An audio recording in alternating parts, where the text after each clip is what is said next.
Paris, retour à l'Europe. Batz, retour à la vie normale.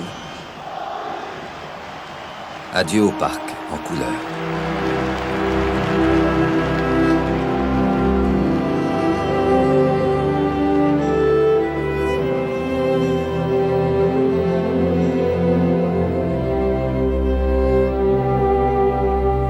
C'était pour tout le monde la satisfaction du devoir accompli, puisqu'on avait annoncé notre objectif dès le début de la saison, cette première saison d'un nouveau PSG, c'était d'être européen la première année.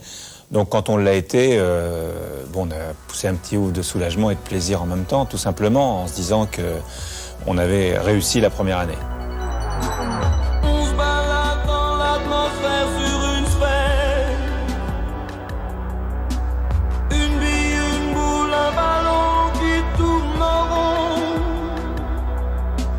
Passant des nuits si sombres à la lumière. Nous voilà ensemble, univers uni. Univers uni.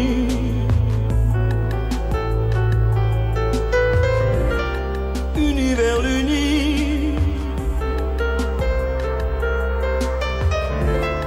Univers uni.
à ce moment-là, c'était un petit peu l'inconnu.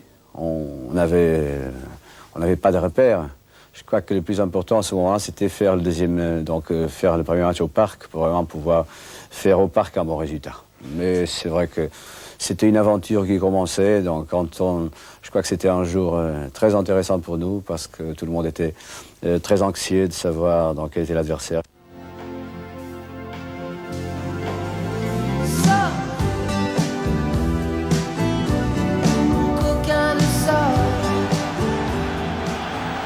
Daniel, bravo!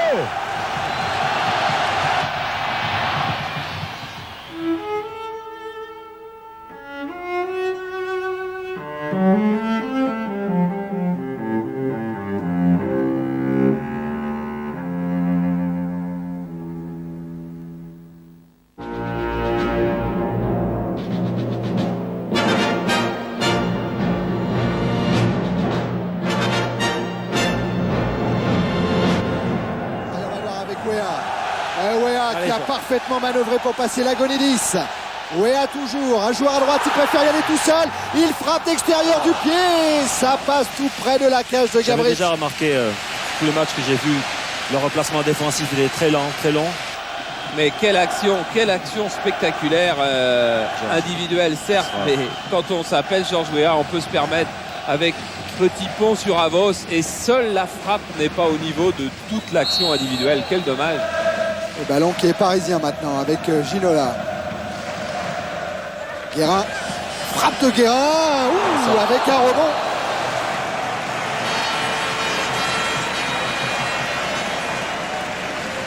Elle a effleuré la main droite de Gabriel.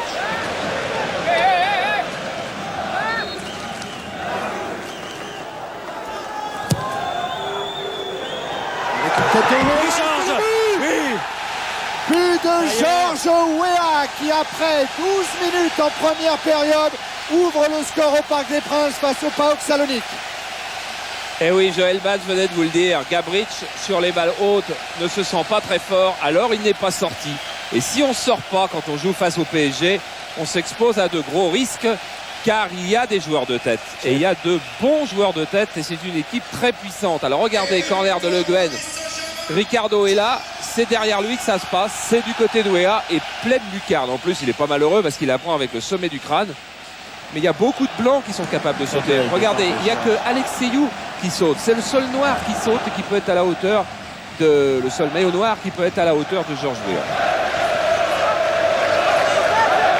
Paris Saint-Germain là qui a le ballon. Toujours avec Jean-Luc Sassus qui a été décalé. Tête de Calderaro dans reprise de Guérin.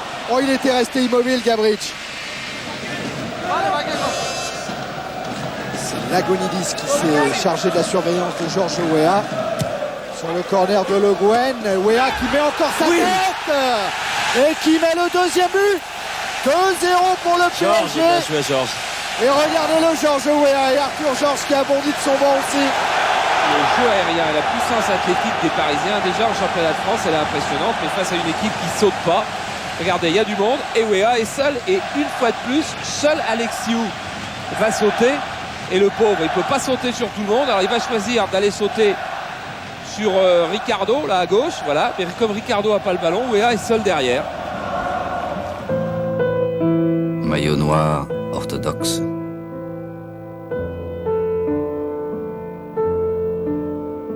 Éponge bleue, antidote. Au dépit, à la souffrance. Le Guen. Weah qui a laissé pour Calderaro. Calderaro à nouveau pour Le Guen, frappe pied gauche. Et il est gaucher, Paul Le Guen. Et c'est pour ça que ce tir est passé très près du montant gauche de Gabriel.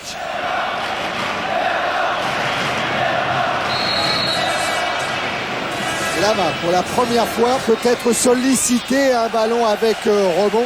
C'était un tir de Lagonidis. Guérin avec Ginola. Le Guen qui va provoquer Alexio et servir Calderaro. C'est le petit filet. C'est le petit filet, mais c'est le grand geste. Quelle belle volée du pied extérieur. Ce sera sans doute le dernier geste de cette première mi-temps, mais qu'il était de qualité. Regardez Le Guen qui va chercher au-dessus du dernier défenseur. Et là, Calderaro presque à l'extérieur, même complètement à l'extérieur de notre caméra. Donc 2-0 à la mi-temps pour PSG.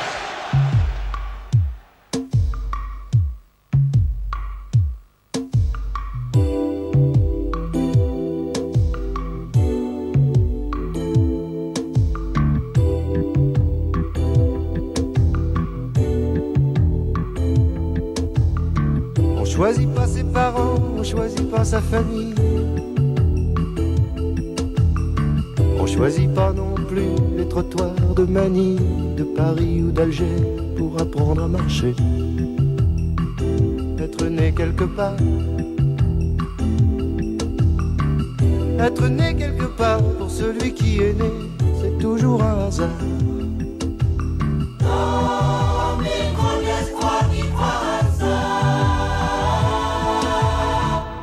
Le Guen appelle De Sassus sur sa droite. Il a préféré jouer en appui sur Fournier. Il a récupéré le ballon. Le Guen, une frappe et Gabric qui dévie le ballon au-dessus de la transversale. Là, on va bien le voir. Ballon qui a volé de la mauvaise main. Ginola. Calderaro. À nouveau Ginola, 1-2, ça va passer. Reprise de Calderaro et arrêt de Gabric. Oh, il était sur la trajectoire, Gabric.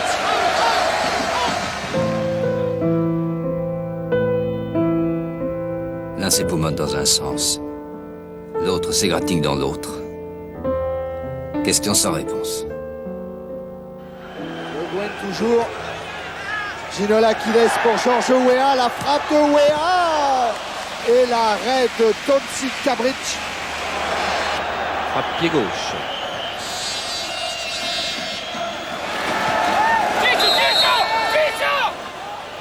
Ginola qui le joue pour Daniel Bravo.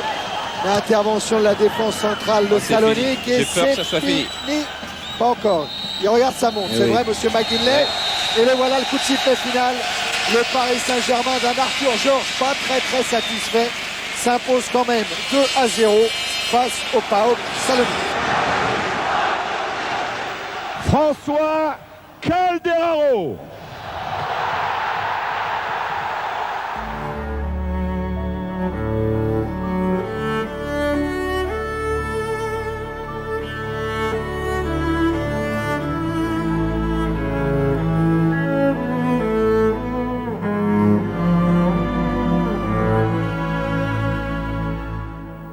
Il y a une petite anecdote à Salonique où ça a été notre première rencontre donc à l'extérieur, où il y avait une tension telle, une pression et vraiment quelque chose de très fort. On a supporté quelque chose de très fort.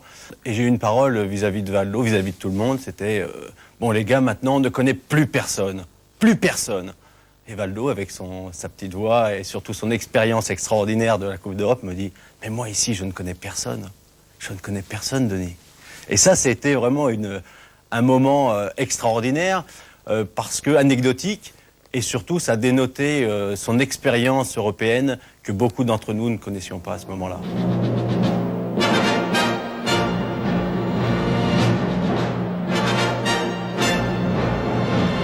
Les sifflets, on nous disait qu'il n'était pas très connu avant le match aller, mais alors à l'arrivée à l'aéroport hier, toutes les caméras étaient braquées sur lui. Puisqu'on parle de Georges, on peut dire à tout le monde que ce soir c'est son anniversaire, qu'il a 26 ans. Aujourd'hui 26 ans. Il pouvait fêter ça par un but de tirage secret. Ah, c'est bien parti pour quand même, parce Allez, que les Georges. Parisiens jouent bien peut-être sur cette occasion avec Bonne Georges action. Weah. Du gauche, Oh, là, poteau. poteau. La première occasion est pour le Paris Saint-Germain. C'est bien, c'est bien. Et ça repart pour les Parisiens avec Laurent Fournier. Pour Georges Weah en profondeur, toujours face à Pistis. Il y a le dernier mot, Pistis qui remplace Alexiou, qui avait été exclu lors du match aller, vous vous en souvenez sans doute. Il avait pris 2 cartons. Et là, je vois Ricardo et Alain qui se préparent à monter sur ce corner. On va voir sur ce corner, tiré par Le Guen. Pour la tête Oula. justement d'Alain Roche. Deuxième occasion dangereuse après le tir de Georges Weah sur le montant. À Le droite. ballon n'a pas dû passer bien loin. Peut-être qu'ici, nous on est gêné par un On va le poteau. revoir. Voilà. Et à la Roche qui s'élève plus haut que tout le monde et ça passe effectivement. C'est bon signe. On va peut-être mieux le voir, tiens, sous cet angle-là. Et il s'élève bien. Elle ne doit pas passer loin celle-là. Attention à cette attaque du PAOK. Et la marque est obligée de sortir. Bien, bien. Complémentaire derrière, Bernard qui repousse le ballon et voilà un tir qui réveille le public du PAOK de Salonique. En tout cas, regardez Léon Cadiz. Belle action de Léon Cadiz qui prouve vraiment que... Nicolomidis. Ça c'est peut-être une balle intéressante. Ils sont à 2 contre 2. Georges Weah qui part tout seul. Georges Weah du pied droit. Voilà le but. Georges a marqué, 26 ans aujourd'hui. Ah, vous l'aviez annoncé, Joël. Voilà 1-0 pour le Paris Saint-Germain. But de Georges Weah après 18 minutes de jeu. Et voilà qui, on ne voudrait pas être de mauvais augure, mais qui a toutes les chances quand même de qualifier le Paris Saint-Germain. Regardez, Georges Weah qui prend un contre-pied, puis 6. Et de l'extérieur du pied droit.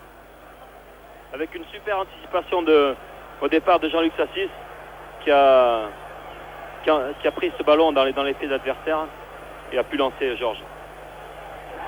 Et encore une fois, long dégagement, rapide dégagement pour Georges Weah, qui va peut-être se retrouver en 1 contre 1. Que va faire Georges Weah?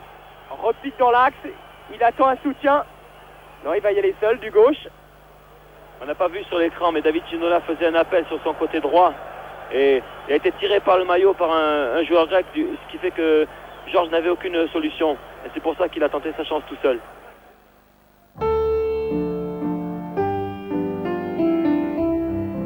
Un public fou de défaite, intolérable, intolérant, seulement miscible dans la haine. Et voyez, le banc parisien, on n'est pas vraiment inquiet pour l'instant. Et Denis Troche a même un petit sourire. Guérin, Weah, oh, il est tout seul, il y a 4 joueurs avec sa pointe de vitesse. Georges peut le faire. Georges Weah qui s'en sort. Qui va gagner un corner. Ah, c'est incroyable. Ça fait 3-4 fois dans ce match que Georges Weah, avec sa pointe de vitesse, réussit à... Et au milieu, on ratisse un nombre de ballons.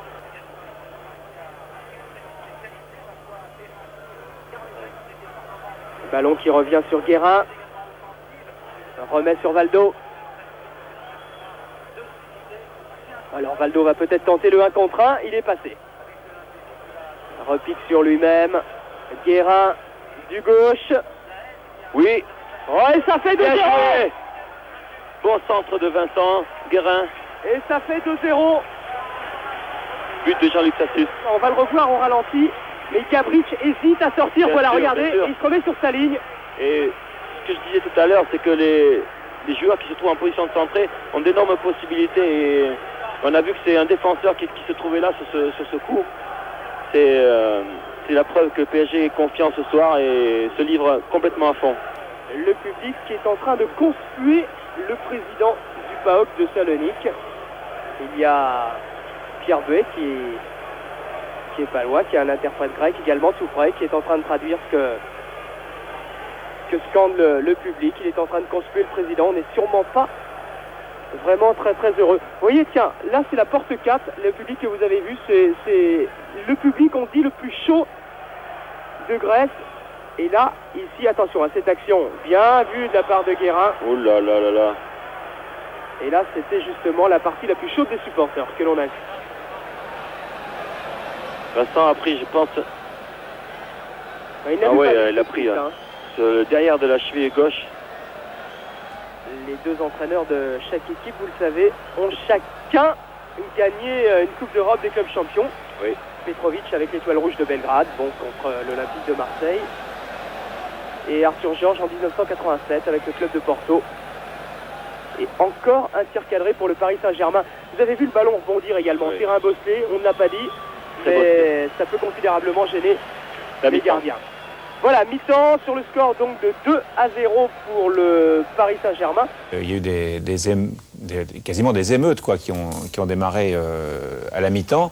Les supporters les plus ultras de Salonique étaient très mécontents de la tournure des événements de la part de leur équipe. Donc un match arrêté à la 45e minute, est-ce que ça veut dire que le score est acquis ou est-ce qu'on va rejouer? Et on se voyait mal rejouer dans un tel climat de violence. un match contre Salonique. Et il a fallu attendre le verdict de l'UEFA, de la commission qui s'est réunie. Monsieur Pallotta, il m'a vite rassuré en me disant que son rapport serait suffisamment clair, net et précis pour entériner le résultat et faire du PSG un club qualifié, non pas sur le score de 2-0, mais dans les tablettes, c'est 3-0. On a été qualifié donc parce que le match a été arrêté. Joël Clohorec. Ce match là-bas nous a donné une confiance qu'on ne pouvait pas avoir finalement parce que c'était la première fois qu'on jouait en Coupe d'Europe. Et je crois qu'on a été plus confiants après ça. Je crois qu'on pouvait repartir pour une deuxième possibilité européenne avec beaucoup plus d'expérience et beaucoup plus de confiance qu'avant.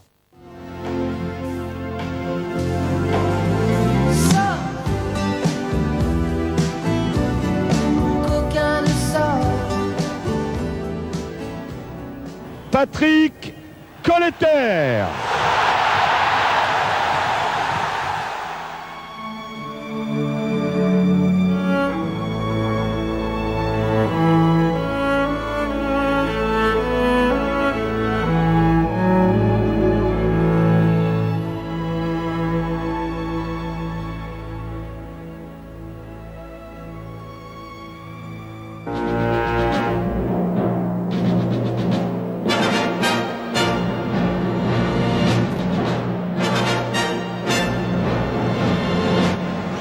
Touche pour le Paris Saint-Germain, Sassus et un coup franc.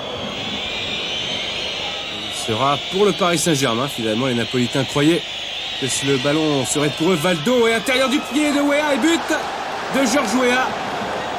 En surprise, but d'entrée de Georges Weah. Encore un coup de pied arrêté. Ils ont été toujours vitaux pour le Paris Saint-Germain dans sa réussite. Et Georges Weah qui reprend non pas de la tête comme c'est souvent le cas, mais de l'intérieur du pied car il s'est physiquement imposé devant son adversaire.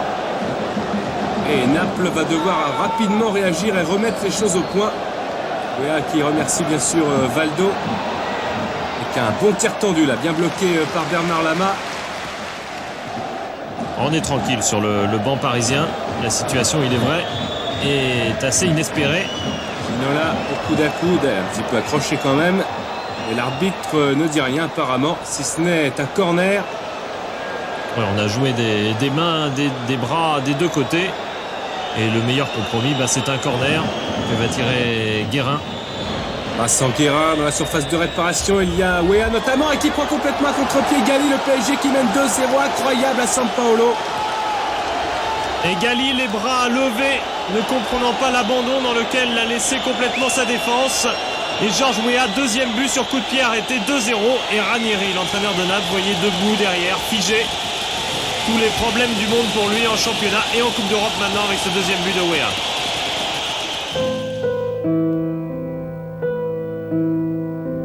Napoli aux urgences. La cravate à l'air qui accourt au secours. Un homme à terre. Une équipe debout, figée, penchée sur son présent. Bernard Lama qui place sa défense. Roche est là aussi bien sûr. Attention à ce centre. Lama s'est bien jeté, s'est bien envolé pour se saisir de la balle. Coup franc de Zola, toujours très dangereux sur coup de pied arrêté aussi. Gianfranco Zola, terne. Encore le Suédois. Et le PSG un peu acculé sur ses buts en cette fin de première période. Zola est passé, attention à son pied gauche. Non, il se remet sur son pied droit, il tire. Et Lama, parade, met en corner.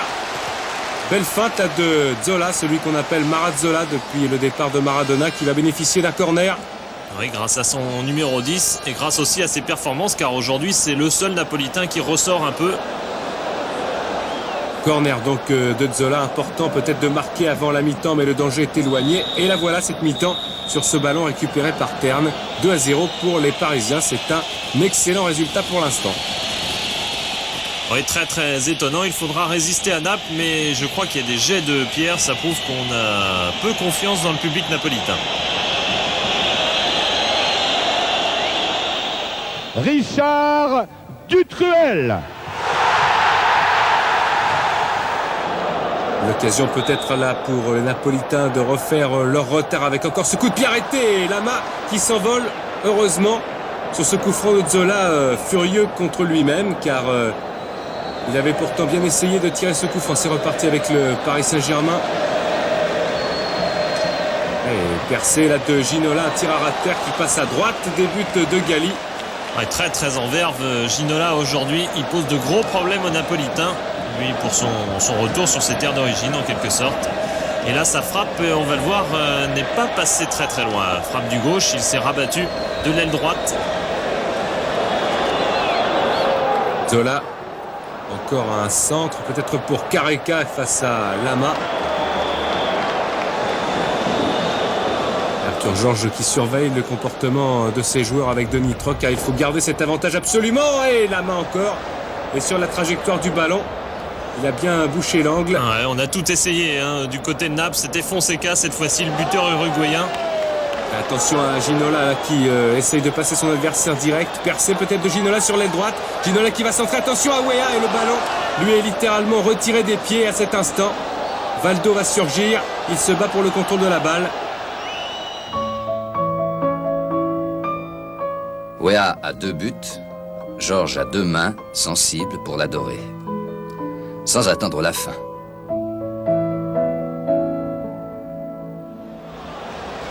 Coup franc, décidément beaucoup de coups de pied arrêtés. Zola enveloppe et manchette de Lama qui a retiré ce ballon de sa transversale. Et Zola, comme tout à l'heure, Déçu évidemment, car là il est de plus en plus précis, de plus en plus dangereux. Et là-bas, de plus en plus fort aussi.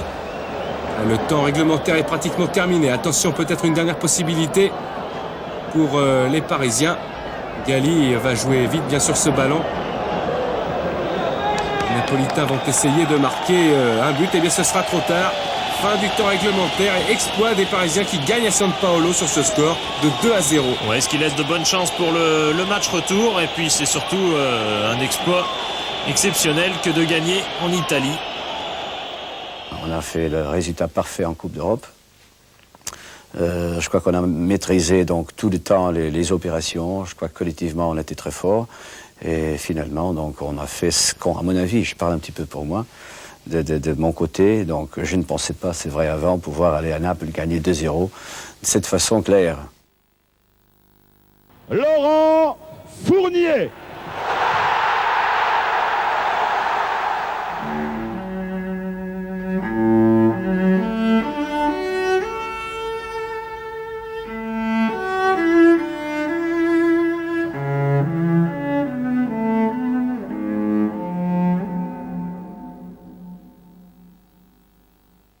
C'est vrai que quand on joue chez nous, en revanche, c'est tout à fait différent. On a besoin, et on a eu un public à Paris qui a été formidable tout au long de la saison, que ce soit en championnat et en Coupe d'Europe encore plus. Si un jour, quelque occasion furtive mène ta voile vers d'autres rives, et même si l'amour t'emporte au-dehors,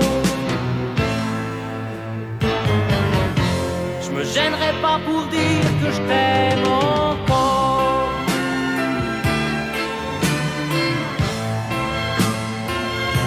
Que je t'aime d'abord.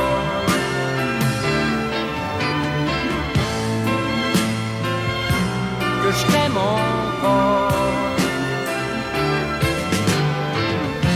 Et même si l'amour t'emporte au-dehors,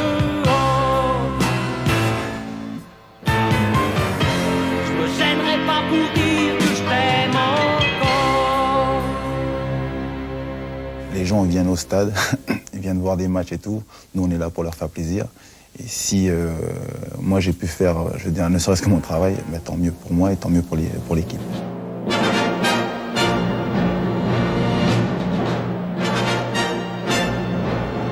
des 6 buts marqués en Coupe d'Europe contre les Grecs et contre Naples ont été sur des coups de pied arrêtés. Valdo au coup franc. C'est long et c'est dégagé par la défense. Guérin, oh c'est juste à côté. Premier tir parisien, donc œuvre d'un milieu de terrain. Vincent Guérin qui joue beaucoup sur le côté gauche. Le jeu aérien des Parisiens.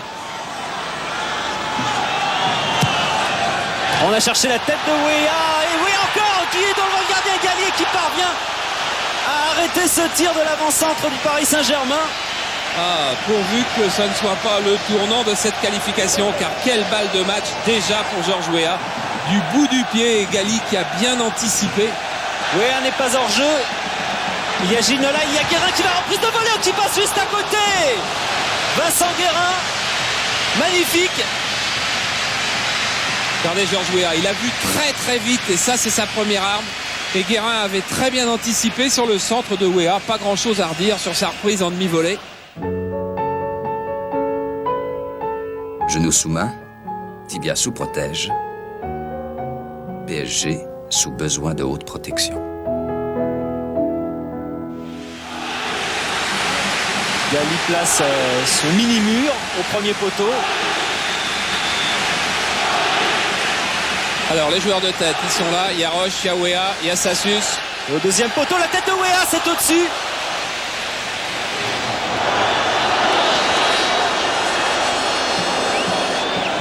Regardez ce qui va se passer sur Weah, comme ça va pas être commode pour lui de sauter. Regardez Ferrara, regardez. Oh, il saute pas beaucoup. Son problème, c'est pas de sauter. Son problème, c'est d'empêcher Weah d'être dans la position favorable pour son jeu de tête. Carbonnet, centre de Carbonnet pour Fonseca. Déviation de la tête, attention à Franchini. Et dégagement in extremis de Ricardo.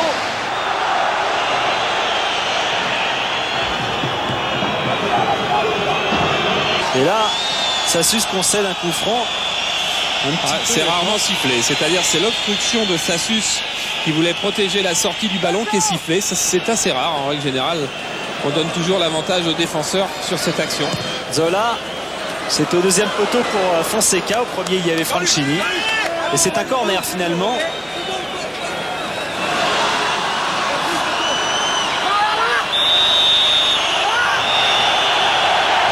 Donc avec pas de but marqué, ce qui est la bonne affaire pour PSG, c'est évident. Bruno Germain.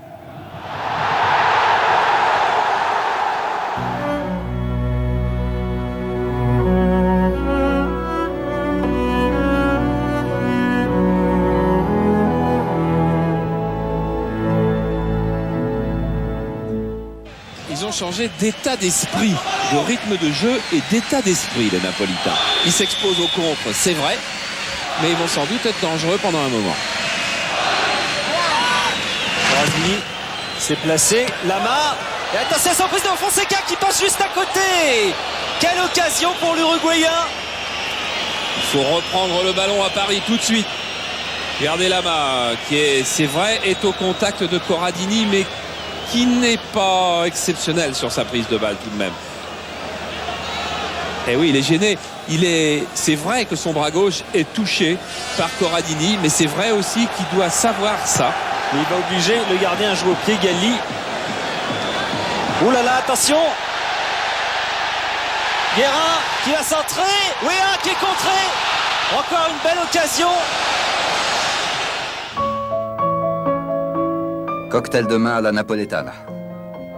Capre ou anchois? Carica avec Fonseca qui en a 12 mètres qui tire. Oh là là, parade de Lama. Et corner. Et c'est pas loin d'être fini. Et ce sera fini, il n'y aura pas de corner. 0-0, mais le Paris Saint-Germain et le sourire de Lama le confirme, se qualifie pour les huitièmes de finale de la Coupe de l'UEFA en éliminant Naples. 2-0 match aller, 0-0 match retour. On a fait là-bas le résultat modèle, marqué de buts à l'extérieur et contre 0, c'était très très bien. On savait que si on était bien, si on était organisé, si on était calme, le temps courait pour nous. Et finalement, c'est vrai qu'on n'a pas vu un match très très très intéressant, mais quand même on a maîtrisé à mon avis les événements, on n'a jamais perdu le contrôle du match. David Ginola.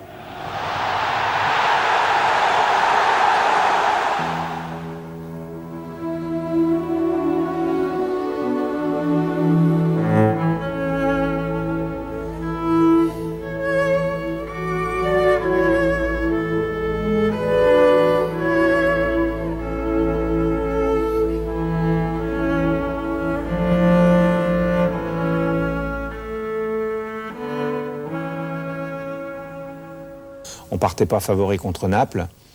Et le fait de réussir cette performance, déjà on avait rempli le contrat de Coupe d'Europe, puisque notre objectif était de passer 2 tours.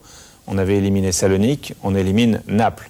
Donc tout ce qui pouvait venir après, ça n'était que du bonus.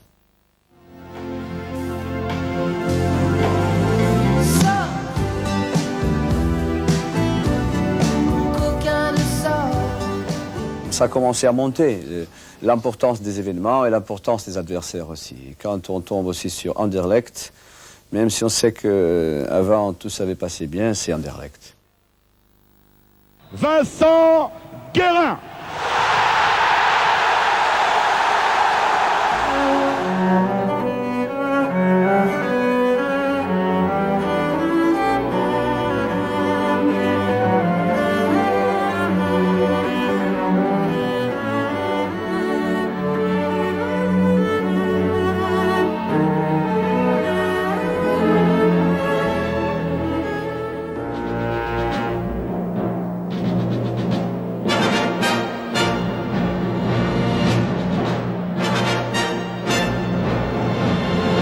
Saint-Germain avec Comboiré à la touche, beau contrôle de Valdo, poitrine et genou, bonne passe aussi pour Vincent Guérin qui pousse un petit peu trop loin son ballon et bel arrêt de Wild. Ouais, c'est au contrôle que Guérin a fléchi.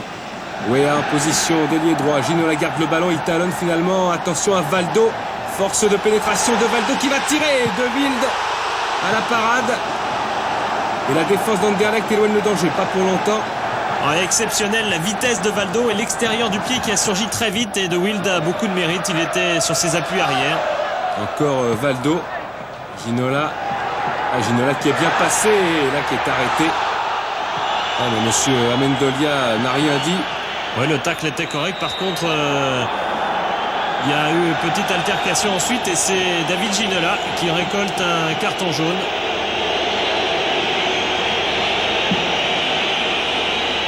C'est reparti quand même. Et Valdo essaye de récupérer la balle. Un bon tir là, bloqué par Bernard Lama. Oui, De Gris qui a la vedette de l'équipe belge, internationale bien évidemment. Et là-bas, qui a bien vu ce tir malgré son masque. Ginola repart en dribble, c'est bien fait. Cette fois, il est encore crocheté. Il commet une faute. Attention au deuxième carton, voilà. Il n'y a pas eu besoin qu'un joueur belge fasse signe. David Ginola a compris. Il a du mal à imaginer ce qu'il est en train de lui arriver, mais c'est vrai qu'il a commis, après avoir perdu le ballon, un geste idiot, impardonnable. Et consolé par ses partenaires et adversaires, et bien Ginola est obligé de quitter ses partenaires dans un moment extrêmement important. Ah oui, au bout d'une demi-heure de jeu seulement, le PSG se retrouve à 10 et privé d'un de ses meilleurs attaquants. Cet homme est rouge. Ses jambes quittent le terrain quand son regard ne peut se détacher d'un inflexible homme en noir. Coup franc, il y a Roche et Valdo. C'est Valdo qui tire au-dessus de la barre de Wild qui est furieux après sa défense, on l'a vu. Oui, qui enveloppe bien son ballon. Valdo, il est à côté même. Il était à bonne hauteur. Et De Wild l'avait vu. Attention, Anderlecht qui au fil des minutes va peut-être prendre confiance. Et mi-temps sur ce score de 0-0. Antoine Comboiré.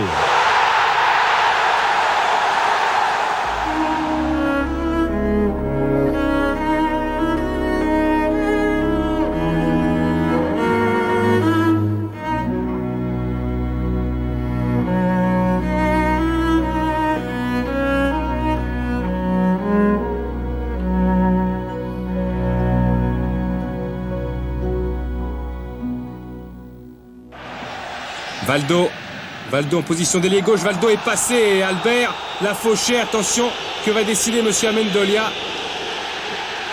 Et c'est le carton rouge pour le joueur belge de l'année. Ainsi a-t-il été élu en Belgique. Et il est furieux, Albert, de s'être laissé piéger par Valdo. Une fois de plus était passé. Il va falloir le ralenti pour voir, pour être sûr que Albert touche bien Valdo. Et il ne le touche pas, Albert d'ailleurs. Simplement, bon, il avait commis une faute dans l'intention. Encore un coup franc pour Valdo. C'est pas mal. Balle piquée. Tentative en tous les cas. Et là, c'est au-dessus. Il en a marqué plusieurs en championnat. Il aimerait bien ajuster aussi bien ses frappes en Coupe d'Europe, bien sûr. Juste au-dessus de la lucarne gauche. Valdo, encore lui, au récital ce soir au Parc des Princes. Un bon ballon là pour Fournier qui se retourne. Tir de Fournier, ça passe juste à côté. Juste à gauche, début de De Wild. Quelle déception pour Laurent Fournier.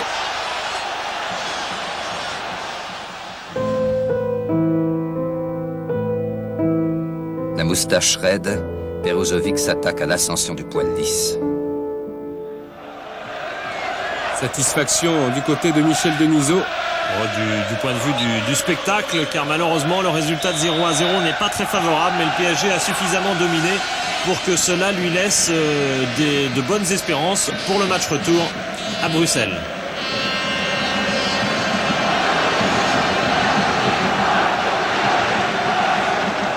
Dans ce match-là, on n'a jamais perdu la calme. On savait que c'était un match très important. On jouait chez nous contre une grande équipe. On jouait 10 contre 11 et on a gardé toujours une bonne organisation. Bernard Lama.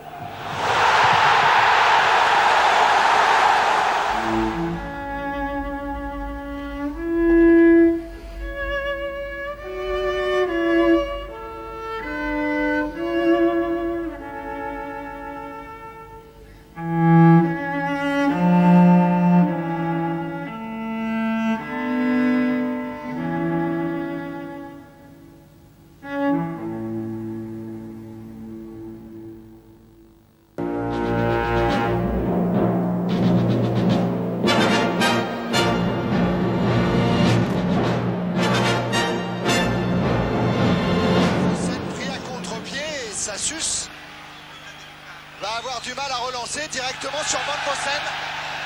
Van Vossen en débordement dans la surface de réparation.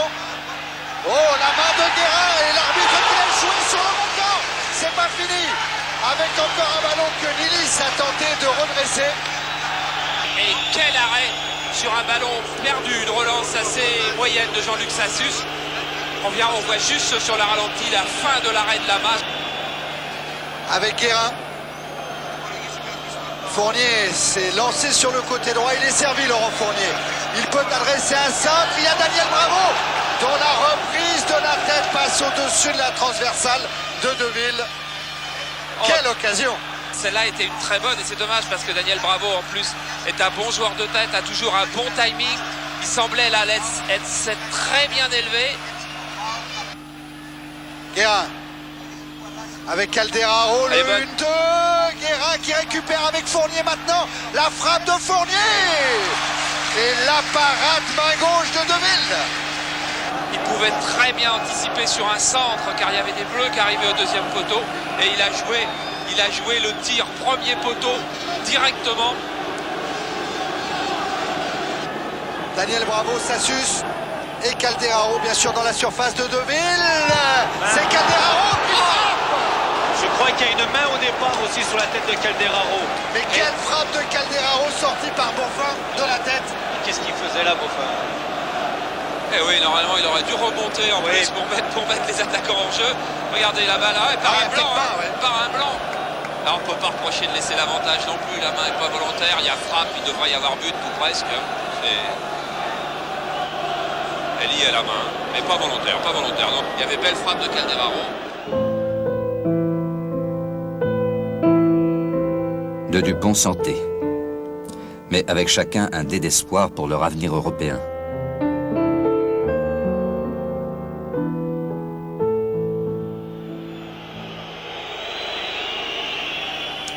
Lama qui va sortir impeccablement. Cette fois, il peut utiliser la relance à la main vers Fournier. Mais Boffin est là et monsieur Rotlisberger siffle la fin de cette première période.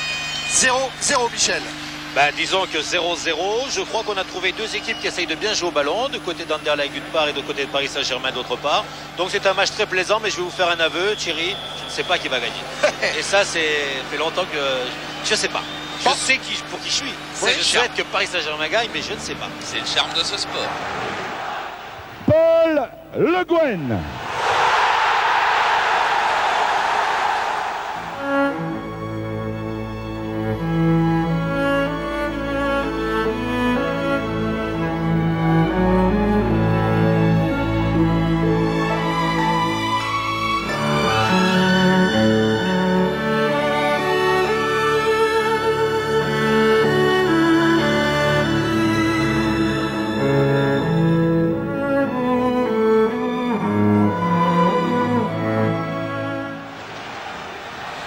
Bosman, ouverture longue vers Van Vossen. Van Vossen qui a le ballon. Van Vossen toujours qui attend du soutien. Van Vossen encore. Oh là là, avec Nilis, avec Versavel. Et la parade de Lama, la frappe de Ruches. Et ça passe à droite. Ouais, Chaud. ça passe à droite. C'est Lama qui la remet à droite. Deuxième arrêt de Bernard Lama sur deux occasions terribles d'Anderlecht. Elle est d'abord cafouillée. On croit que Roche va s'en sortir. En fait, il s'en sort pas. Le Guen la perd. Nilis la remet superbement à Versavel qui la va tirer. Et bien joué. Il s'embarque sur la gauche. Il laisse les jambes traîner. Bernard Lama, elle revient et il va encore la sortir. Mais c'est pas fini pour lui. Avec un corner où le public réclame une main. Ouf. Eh oui. Guérin en débordement. Guérin qui a passé Van Buykel. Oh, monsieur Roethlisberger laisse jouer. Et Le Guen a récupéré pour Valdo. Valdo dans le dos de De Wolf. Valdo toujours le centre en retrait dans le dos de Le Guen. Et attention au contre emmené par Valem. Oh, ça cherche le chaos des deux côtés en ce moment. Versavel pour Van Vossen. Van Vossen face à Sassus. Van Vossen pour la tête de Johnny Bosman et but. But de Johnny Bosman. Après 7 minutes en seconde période, Johnny Bosman ouvre le score. Très beau but. C'est celui qui a demandé le ballon en profondeur, qu'il a réussi, c'est-à-dire Van Vossen, qui lève la tête, qui voit Bosman tout seul au centre et qui donne un superbe ballon. Et là, il n'y a rien à faire pratiquement pour Bernard Lama, puisque la balle va complètement dans la lucarne. Mais c'est vrai que l'appel en profondeur de Van Vossen était bon, le centre était bon, la tête était belle. Il n'y a rien à dire sur des buts comme ça. Ricardo. Oh, le bon contre, Van Vossen. Van Vossen poursuivi par Roche. Van Vossen qui frappe. Et l'arrêt encore de Lama. On revoit Van Vossen là, il va tirer entre les jambes de Lama. Et là, Lama est bon parce qu'il laisse traîner la première jambe sur la droite et la deuxième jambe à l'intérieur, c'est-à-dire pour empêcher le petit pont en fait, quoi. Comboiré. Centre de Comboiré, Fournier peut-être. Calderaro, c'était contre-Metz. Elle y allait, c'est sûr. Et contre Metz, elle y était allée, Michel et Charles. 14-2 pour la photo finish. Comboiré au départ. L'arrivée est à droite au bout du brouillard. Bravo. Comboiré qui veut servir Calderaro dans le dos de Van Buykel. Ce sera un corner. Allez, tous les coups de pied arrêtés sont très importants pour l'équipe du PSG parce qu'ils ont montré que dans le jeu aérien, ils étaient supérieurs. Et PSG qui est toujours mené 1-0 par Anderlecht. 10e coup de coin, comme on dit ici en Belgique, pour Valdo. Premier poteau but. Oui, Comboiré. C'est le but de Comboiré. On l'a vu arriver. Et Comboiré au premier poteau qui vient égaliser. Un but partout entre Anderlecht et le Paris Saint-Germain. Et pour vous l'avez le vu. moment, PSG est qualifié. Et vous l'avez vu le sourire d'Amara Simba et Antoine. Si vous savez le nombre de fois et le nombre de copains d'Antoine, on va le revoir, il doit sauter au premier poteau méchant là, voilà. Qui ont été dire à Antoine Comboiré qui devait mieux sauter, qui devait imposer sa présence physique, qui devait se battre sur chaque coup de pied arrêté pour aller mettre la tête, car il est normalement plus haut que les autres. Elle est juste effleurée, elle est pleine lucarne de l'autre côté. Fournier. Ah, il joue bien, Valdo. Valdo. Calderaro au centre. Ouais, Valdo, il va la garder. Valdo, il va servir Guérin qui frappe et qui marque. Oh non, c'est encore Boffin. Boffin, il nous élève celui-là. Ça fait 3 qui sort. C'est encore Poffin qui vient sauver sur sa ligne. Mais qu'est-ce que c'était bien joué de la part de Valdo. Tout était remarquable. Regardez bien le contre-pied. Il fait semblant de frapper, va la remettre tranquillement à Guérin. Guérin joue merveilleusement bien aussi. Il la place au deuxième poteau. Et qui est là? Poffin. 43-40. Il est debout, Arthur Georges. Tête de Ricardo. Valdo. Allez, tout seul en la gardant. Avec à droite. Il n'a pas vu, il avait bien joué. Il a rendu à Valdo, c'est bien fait. Valdo qui a vu Daniel Bravo. Bravo pour la balle de match. Et c'est De Wilde qui la sort. Combien il y a eu d'occasions pour le PSG en 2 matchs? Combien? Des nets, il y en a eu au moins 10. Regardez comme Valdo la redresse bien. Et là, il cherche à la piquer. C'est pas idiot non plus. Là, le temps travaille pour PSG. Et Valdo, il le sait. Oh là là, quel joueur, Valdo. Guérin. Et il faut faire courir, revenir vers Valdo. Voilà. Guérin. Monsieur Roethlisberger vient de regarder sa montre une première fois. Valdo. Colter pour Lasserre qui n'est pas signalé hors jeu. Le ballon n'est pas sorti. Centre de Lasserre, Ouais, c'est la meilleure chose qu'il pouvait lui arriver. Et c'est fini. Un but partout. Le Paris Saint-Germain qualifié pour les quarts de finale de la Coupe de l'UEFA. Michel, bravo Paris. Et merci Antoine Kombouaré. On pourrait dire que c'est peut-être pas celui des joueurs français qui a les meilleurs pieds, mais on peut dire ce soir c'est celui qui avait la meilleure tête. À la fin, quand on regarde les 2 matchs, je crois qu'on a été beaucoup plus fort qu'Anderlecht. Même si, bien sûr, vous savez, les matchs de Coupe d'Europe, parfois se décident pour des petits détails. C'est vrai que c'était un petit détail qui nous a fait passer cette éliminatoire, mais je crois que c'était complètement mérité. Qu'est-ce qu'il faisait là, Poffin? Il va servir Guérin qui frappe et qui marque. Oh, c'est encore Poffin. Poffin, il nous énerve. C'est encore Poffin qui vient sur Juste avant le match contre Anderlecht, j'ai une anecdote dont je me souviendrai toujours. C'est Antoine Kombouaré qui vient me voir et qui me dit, il est remplaçant, il est dans les 16, mais remplaçant. Il me dit, j'en ai marre, je veux quitter le club, c'est trop dur de ne pas être titulaire, etc., etc. Je dis, écoute, Antoine, on joue un match de Coupe d'Europe. C'était 10 minutes avant le coup d'envoi. Je dis, on va jouer un match de Coupe d'Europe, tu es sur le banc. C'est des choses quand même qui sont fortes dans la carrière d'un footballeur. On ne sait pas ce qui va se passer dans le match. Joue le match et puis demain, tu me cracheras tout ce que tu as sur l'estomac et tu me diras toute ta rancœur, je ne sais pas, de en vouloir à la terre entière, en tout cas à tous les gens du club. Bon, il ronge son frein, il va sur le banc, il rentre, il marque, on est mené 1-0. Il marque le but de l'égalisation qui nous qualifie puisqu'on marque à l'extérieur. À la fin du match, je me laisse un petit peu aller, ce qui ne m'arrive pas souvent, donc je saute dans les bras d'Antoine Kombouaré. Alors je pense qu'il est heureux. Alors il est en larmes et il me dit c'est pas normal que je sois encore remplaçant, etc., etc. Alors je lui dis écoute Antoine, tu viens de réussir un exploit, profite de cette soirée, puis demain on en reparlera. Mais c'est vrai que bon, Antoine a joué un rôle dans ce match-là qui est décisif.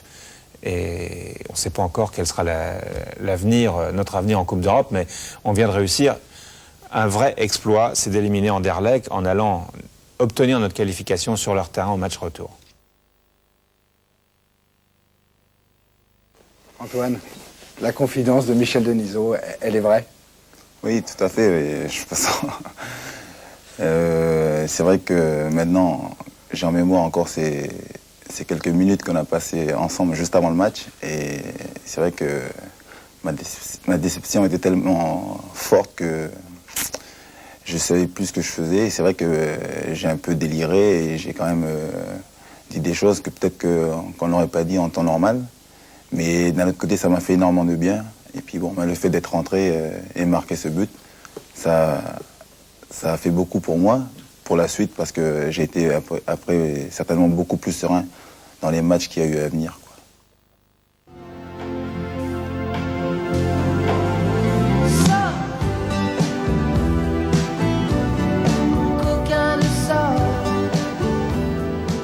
Mais ce qui m'a marqué un peu tout au cours de cette saison, c'est le fait que j'étais le préposé au tirage au sort.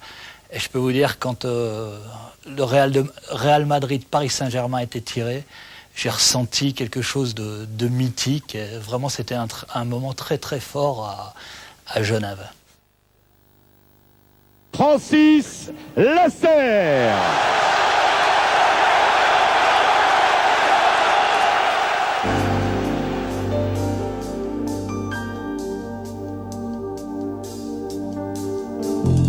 mettent leur cœur à la consigne sous le panneau des départs dans du papier d'aluminium pour qu'ils s'abîment un minimum et ils laissent la clé bien en vue au cas où un autre cœur perdu viendrait à passer par hasard, changer le cours de l'histoire.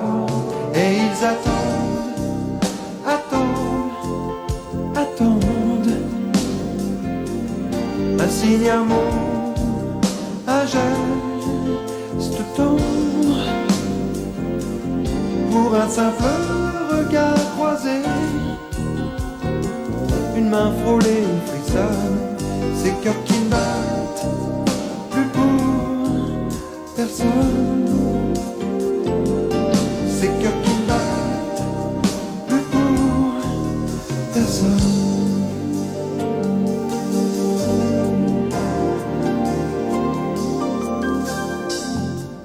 Quand on joue contre une équipe comme celle-là, donc c'est toujours très difficile parce que c'est pas seulement l'équipe, c'est les noms, c'est l'histoire, c'est le stade, c'est la force qu'une équipe comme celle-là dégage. Les pendules rustiques, tac, les coucous romantiques, tac, marquent les heures qui défilent, font passant cruel.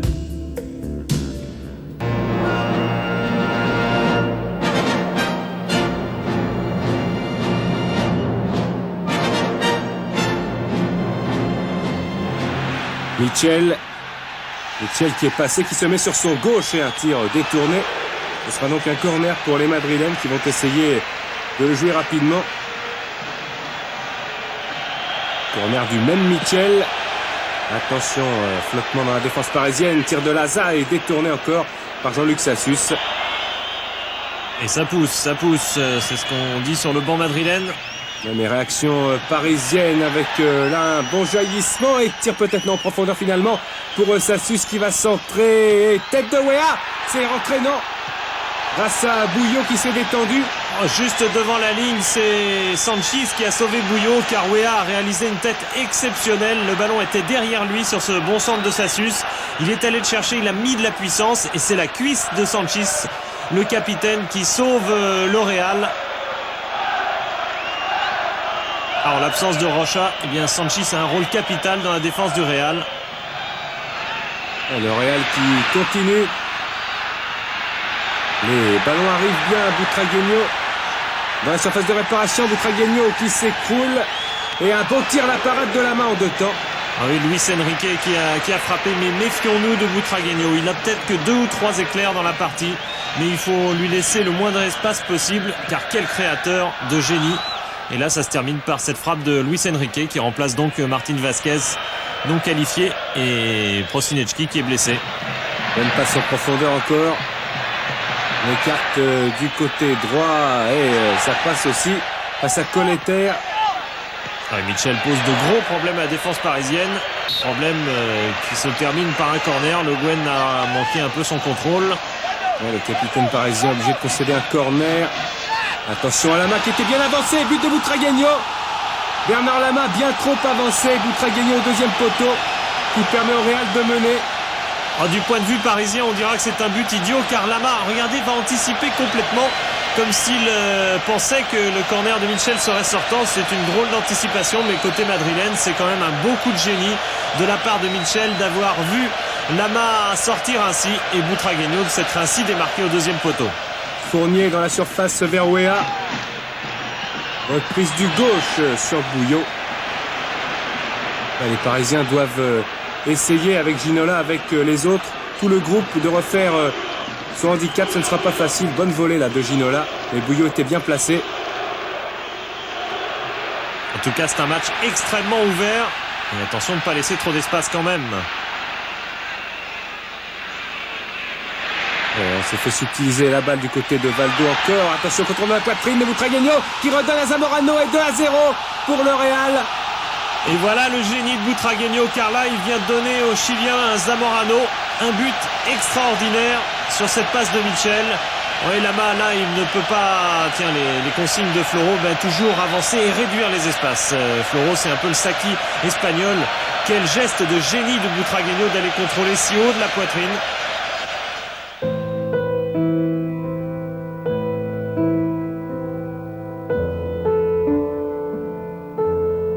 Capitaine demande relève de la garde. Pas encore l'heure. Le Guen se relève lui-même.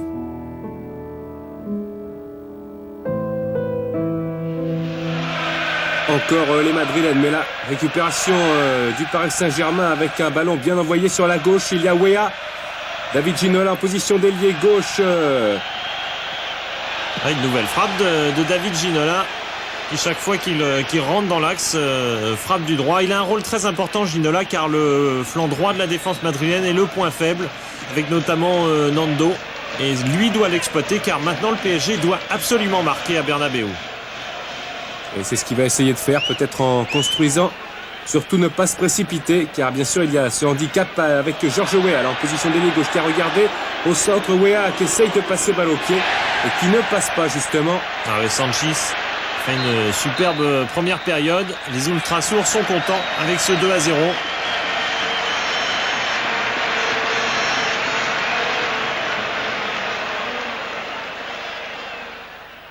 Pierre Reynaud.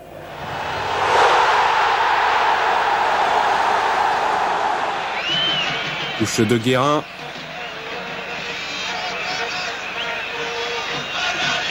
Ginola et qui bénéficiera d'un corner. Nando a toujours de gros problèmes avec Ginola. Corner de Valdo et but du Paris Saint-Germain, but de Ginola. Il faut voir la joie de Ginola pour comprendre que c'est lui qui a marqué, car ça s'est passé très très vite. Il y avait beaucoup de têtes sur ce corner de Valdo. Encore un but du PSG sur coup de pied arrêté et encore sur corner de Valdo. Et oui, Ginola qui surgit au premier poteau. Il va falloir encore le revoir. Voilà, là sur ce ralenti, on voit bien que Ginola marque un but capital. Le PSG devait absolument marquer à l'extérieur, ayant concédé 2 buts en première mi-temps. Ouais, le but de l'espoir avec des Madrilènes qui vont devoir maintenant essayer d'en rajouter, car on ne sait jamais, le but à l'extérieur est capital. Ginola le revoilà, Ginola qui déboule sur l'aile gauche, Ginola qui continue sur cette aile gauche de percée, Ginola qui s'écroule. Et pénalty normalement, mais l'arbitre ne siffle rien pour cette faute de Sanchis. C'est les règles. Il fait signe le ballon, bien sûr que non, Sanchis fait faute, mais c'est les règles non écrites du football à Bernabéu, pas de pénalty. Ennemi numéro 1, repéré, repoussé, fiché. Ginola aux mains de Laza. Le Real toujours avec le contrôle du ballon. Tête de Luis Enrique au croisé. Valdo qui se fait contrer ici, et bonne récupération. Avec Michel qui ouvre vers Alfonso. Lama est sorti. Nando centre. Attention à la tête de Zamorano qui remet. Il y a Michel et le ballon est éloigné par Yasser. Quelle panique dans la défense parisienne, mais quel match spectaculaire, ouvert, mais attention derrière, on flotte. C'est Le Guen qui sauve devant Lama, puis Yasser bien sûr. PSG qui essaye de réagir avec Colter. Colter qui doit tirer maintenant. Colter qui va se faire subtiliser la balle par Bouillot. Il y avait 2 options, il a choisi le dribble et il est malheureusement contré. Encore une faute là sur David Ginola. Quelle occasion pour Colter qui avait fait un magnifique 1-2 avec Daniel Bravo. Coup franc rapidement joué par Valdo. Et dans la surface de réparation, eh bien, il n'y a pas de Parisien. Attention au contre maintenant. On revoit. Et puis on peut la regretter cette occasion à la 90e minute. Attention à Michel, il n'y a pas de hors-jeu. La Roche revient sur sa ligne. Et de la main, il éloigne la balle. Monsieur Elray sort le carton rouge. C'est sévère. Penalty normal, bien sûr, car il y a main de Roche sur la ligne sur ce tir de Michel.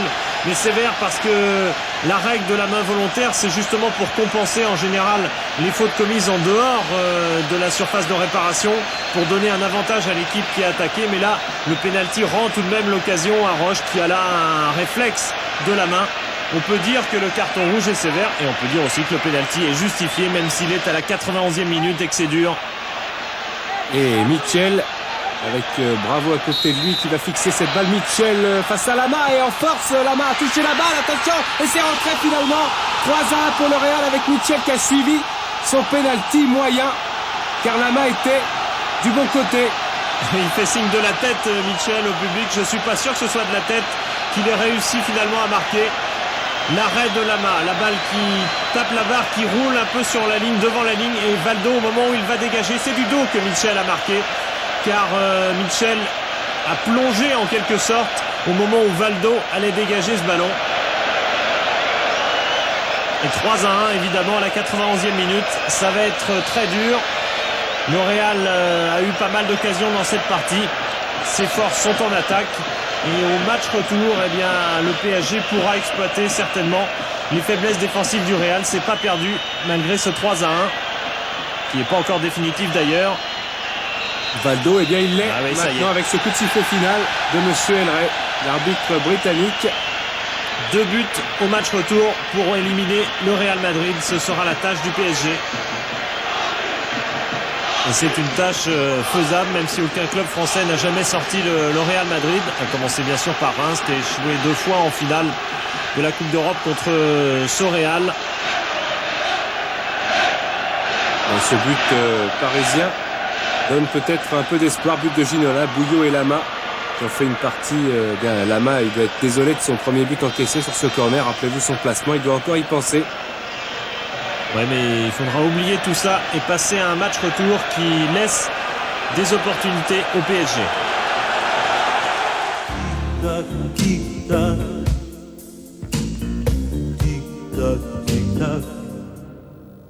Raimundo Ricardo.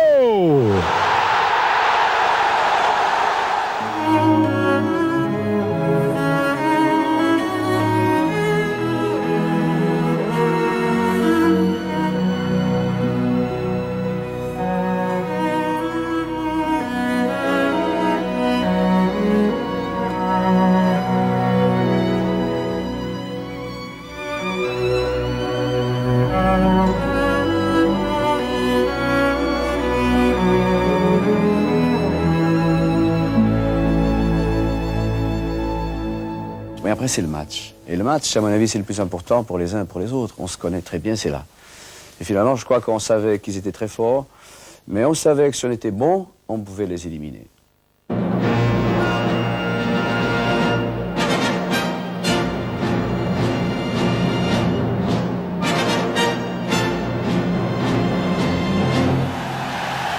Intervention Ramis.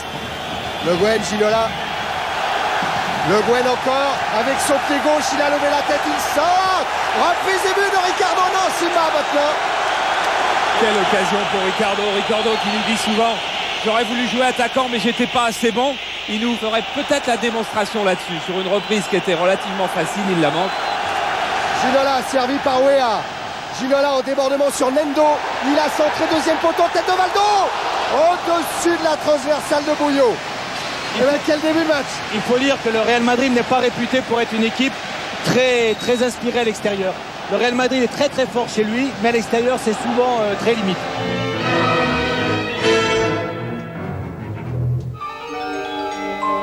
Regardez les touches de Le Guen, comme un corner. Encore une fois, Ricardo est monté. Et c'est sa tête qui est cherchée en déviation pour Simba. Frappe. Et arrêt de Bouillot. Là c'est mieux parce que la frappe de Simba est réussie, elle est vraiment au ras du poteau et il faut un bon arrêt de Bouillot.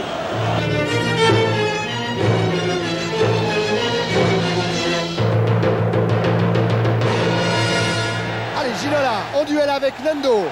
Tente le débordement. Que dit Monsieur Poul? Corner. Oh, coup franc. Oh, coup franc. Et ça c'est un bon coup franc. Coup franc tiré par Valdo, deuxième poteau, tête et but, non, avec un ballon qui est ressorti sur la tête de Ricardo. On revoit Valdo qui a cherché au deuxième poteau, Ricardo qui a sauté très très haut et à balle pleine barre transversale.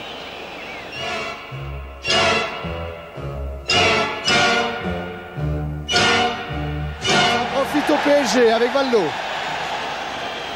Guérin. Un bon crochet.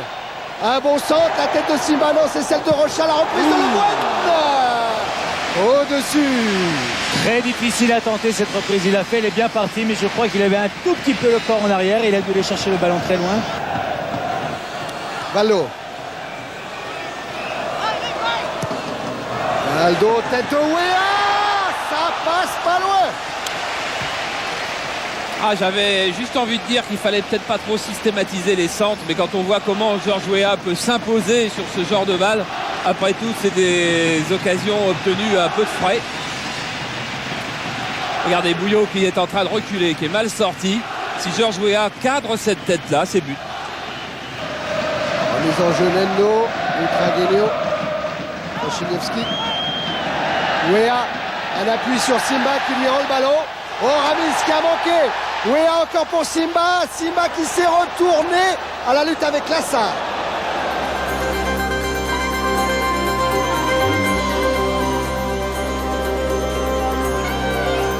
Obtenir ce qu'il était venu chercher là. Le fameux corner.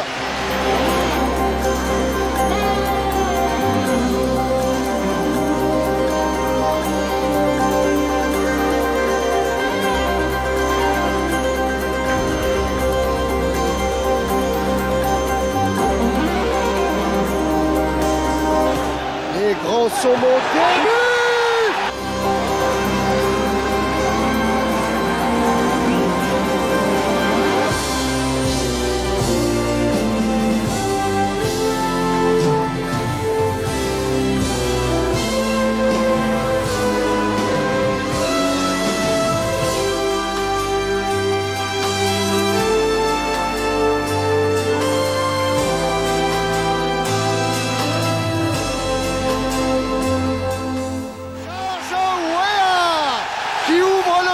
Après 33 minutes en première période, au Parc des Princes, le Paris Saint-Germain mène 1-0 dans une ambiance de folie. Indescriptible, jamais je crois le Parc a fait autant de bruit. Directement sur Colter. Colter pris par Luis Enrique mais qui récupère le ballon et le perd à nouveau avec une frappe prise par la main et reprise devant Butragueño. Voilà, on revoit ce tir superbe et cet arrêt de Bernard Lama qui s'envole et qui a surtout le réflexe et les jambes de repartir sur ce ballon. Ballon flottant, tendu vers l'avant, balai de jambes et Conan. Ramis, sortie de Le Guen devant Kochiniewski. Devant lui, Weah à droite tout là-bas. Il y avait Simba, il tente sa chance, Le Guen. Et Bouillot se couche bien. Voilà le maire de Paris entre le président de Canal et M. Tibéri. Ce Paul, lui, vient de siffler la fin de cette première période qui se termine sur ce score de 1-0 en faveur du Paris Saint-Germain. Comme le disait Charles tout à l'heure, c'est la moitié du terrain qui est déjà faite. Il reste 45 minutes.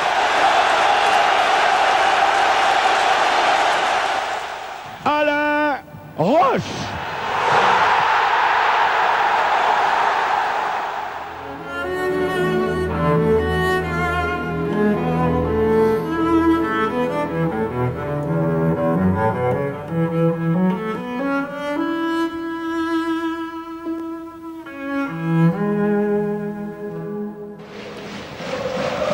Voilà le duel Mando-Ginola.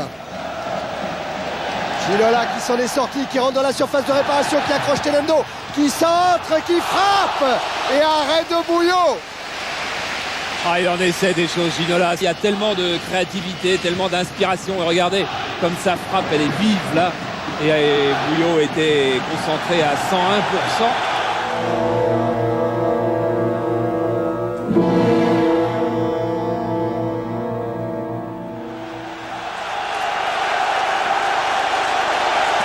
Qui est là poursuivi par Lassa et qui a évité Luis Enrique.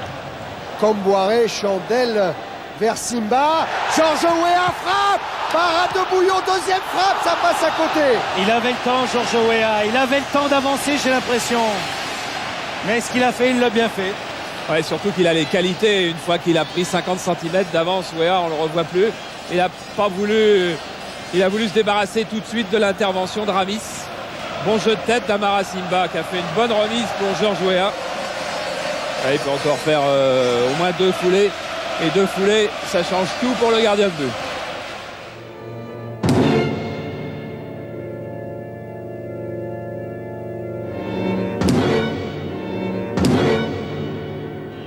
Ricardo n'est pas là pour tenir la maison. Zamorano. Hierro. Mitchell, il n'est pas signalé hors jeu. Mitchell, il est dans la surface de réparation. Mitchell qui frappe pied gauche. Il est contré. Simba. Et un dégagement manqué qui revient vers Butragueño. Prochiniewski. Hierro toujours. Frappe de Hierro. Et parade de Lama. Ce sera quand même un corner.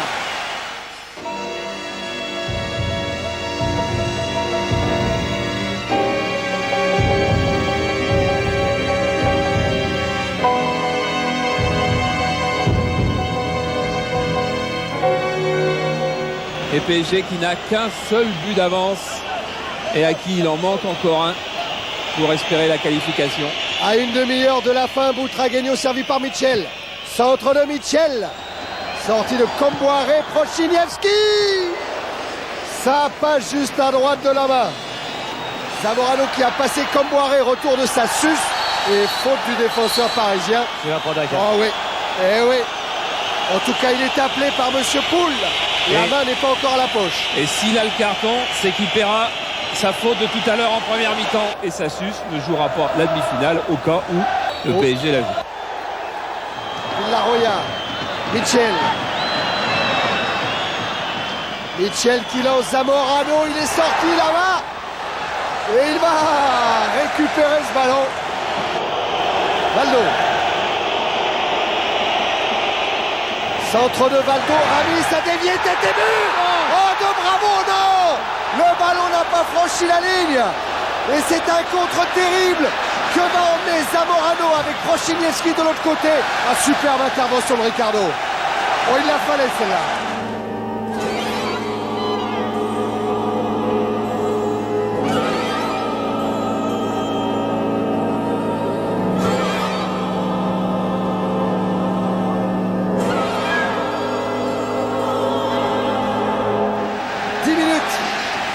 Encore Le Guen. Ricardo. Le temps qui bat tic tic tac tic tac tic tac tic tac tic tac tic tac tic tac tic tac. Cherche la tête de Bravo. Il trouvait celle de Ramis. Valdo. Weah. En retrait, c'est bien joué. Extraordinaire. Sur la remise de Daniel Bravo. C'est David Ginola qui permet au Paris Saint-Germain de mener 2-0. Et alors, regardez, action de Valdo. Remise de Georges Weah qui va chercher Daniel Bravo. Bon timing de Bravo en retrait. Et la demi-volée de Ginola. Extraordinaire deuxième but.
Remise en jeu jouée par Lassa.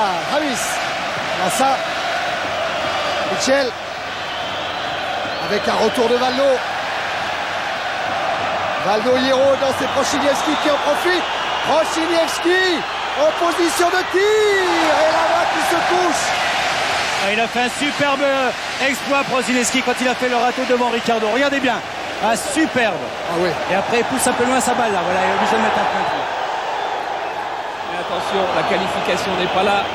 L'équipe de PSG est encore naïve, encore friable. Mitchell qui a joué rapidement vers Zamorano. Attention, deuxième poteau. Ça va revenir. Ramis. Villarroya. C'était pas Villarroya, c'était Alfonso qui avait la balle de but sur sa tête.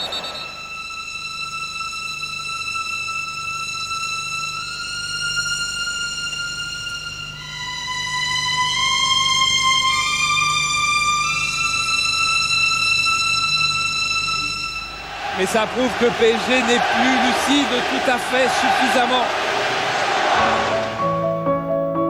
Forte jambe pour forte tête. Colter à la morve, Rocha à la gorge.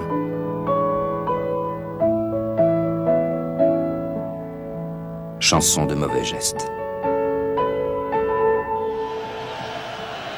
Villarroya. Bon retour de Ginola, bravo. Germain. C'est bien joué sur Guérin. Devant Georges, voilà. Avec Ginola qui est là. Valdo qui est servi dans la surface de réparation face à Rocha. Fin de frappe de Valdo. Et c'est le but. But de Candido Filio Valdo. Et le Paris Saint-Germain qui met 3-0.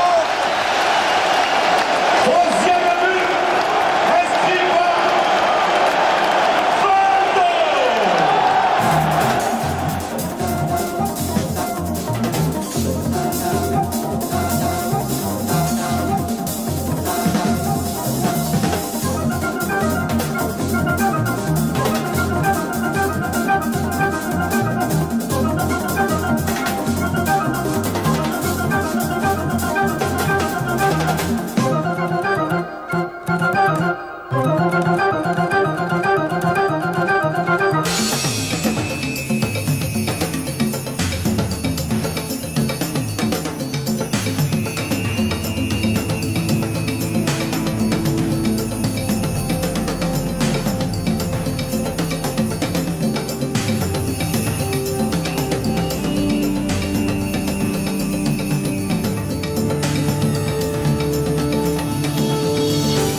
Sifflet final de Monsieur Poul. Et c'est Valdo qui a le ballon. Et on a le temps, voilà, c'est des secondes tout ça. Antipathique, tic-tac, tic-tac.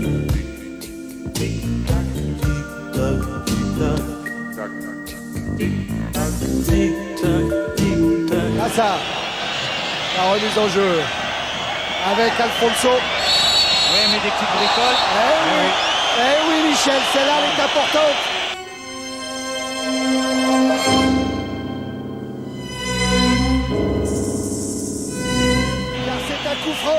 Pour le Real.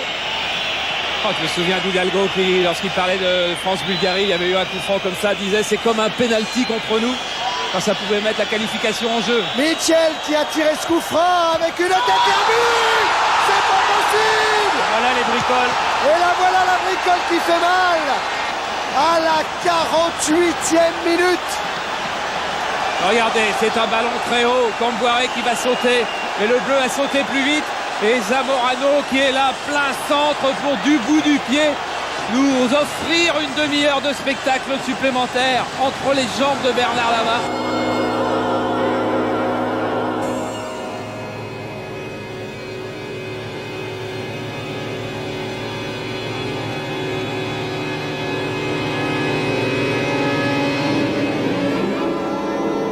Normalement ça profite à l'équipe qui revient, mais l'équipe qui revient, Madrid, elle joue à l'extérieur, elle a une prolongation à jouer à l'extérieur, c'est pas facile non plus. Germain, il a fait peut-être jouer directement la prolongation. Il fera où il va, monsieur Poul. C'est ce moment-là.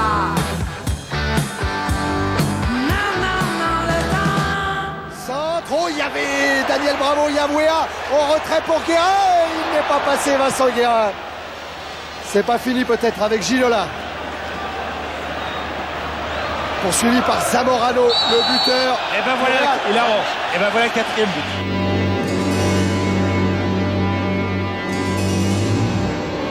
On donne une balle de but au PSG là-dessus. Coup franc que va tirer Vallo. Weah est devant le but. Camboiré aussi, il est monté tête. Quel match! C'est extraordinaire! C'est Camboiré qui vient mettre la tête. Camboiré, le sauveur du parc Astrid à Anderlecht, qui vient donner la qualification. Antoine, notre Nantais, qui est venu comme il l'avait raconté avant le début du match. Il m'a dit, j'aurais envie d'aller en chercher une. J'aurais envie de la tête d'aller en marquer une.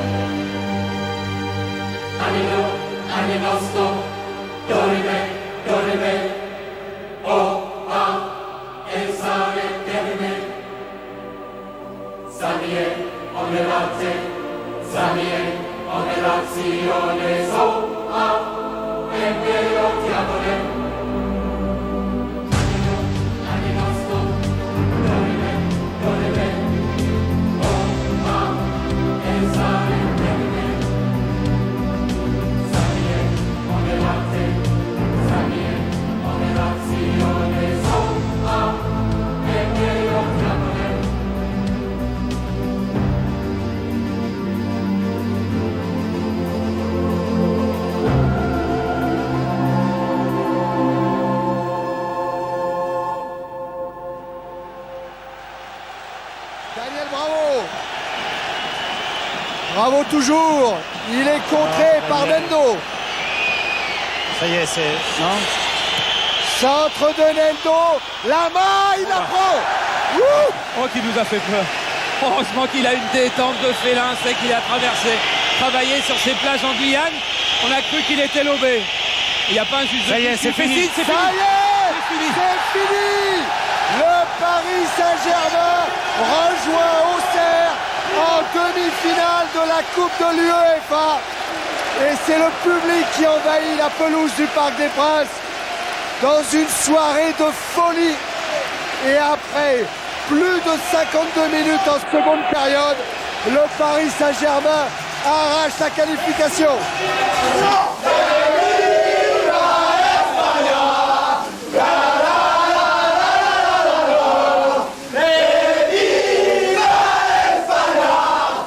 C'est vrai que c'était une soirée inoubliable. Jean-Luc Sassus.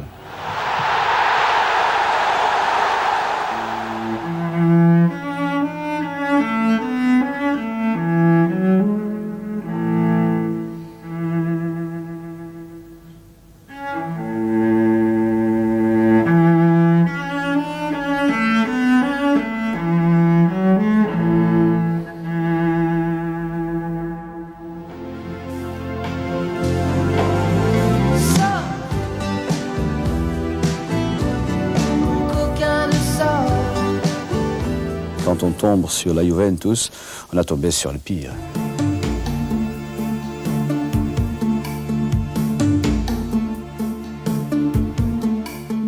Un frisson t'effleure en avril sur un drap de soie. Un frisson qui tient à un fil entre toi et moi. Un frisson qui file, ne l'arrête pas. Il est passé par ici, il repassera par là.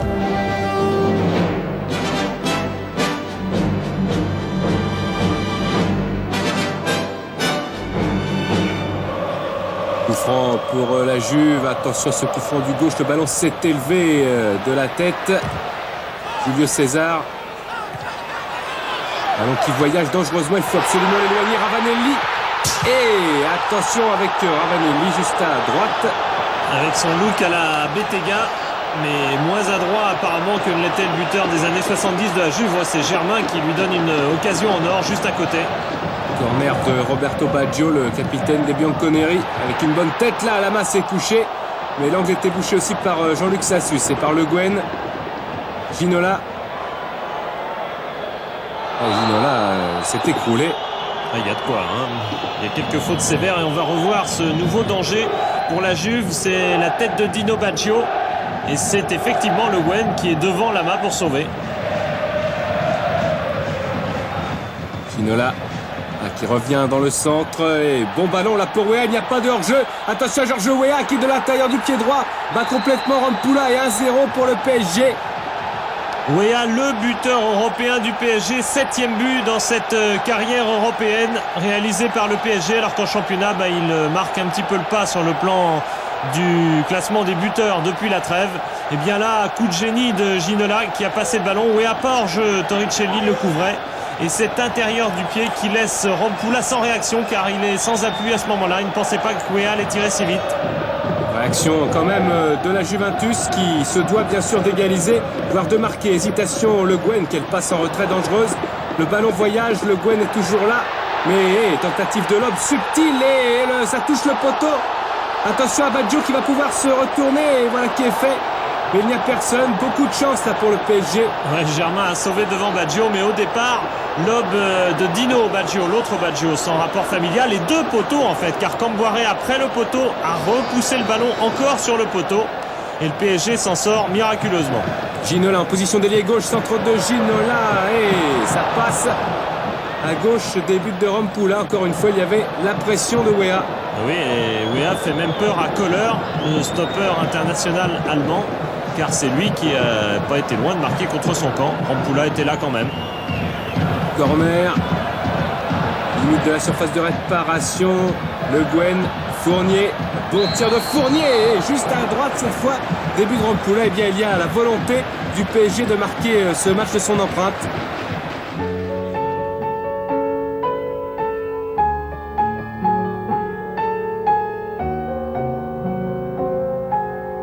Deux ballons pour une seule et pauvre Juve. Mais deux blanches ne font pas de rayés noirs et blancs.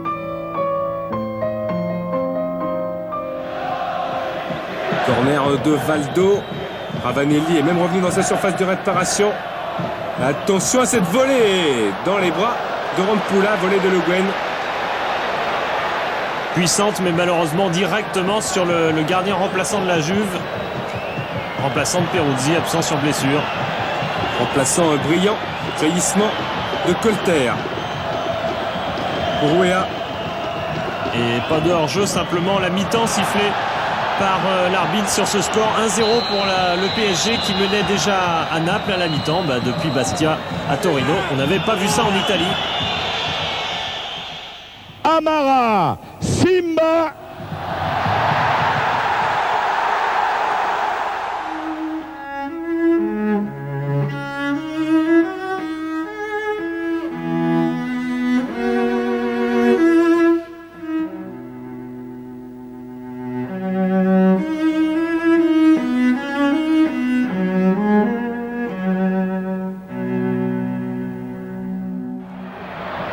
La Juve qui doit refaire toujours son handicap et qui essaye avec Baggio dans la surface de réparation. Tir de Baggio et ça passe encore à droite des buts de Lama.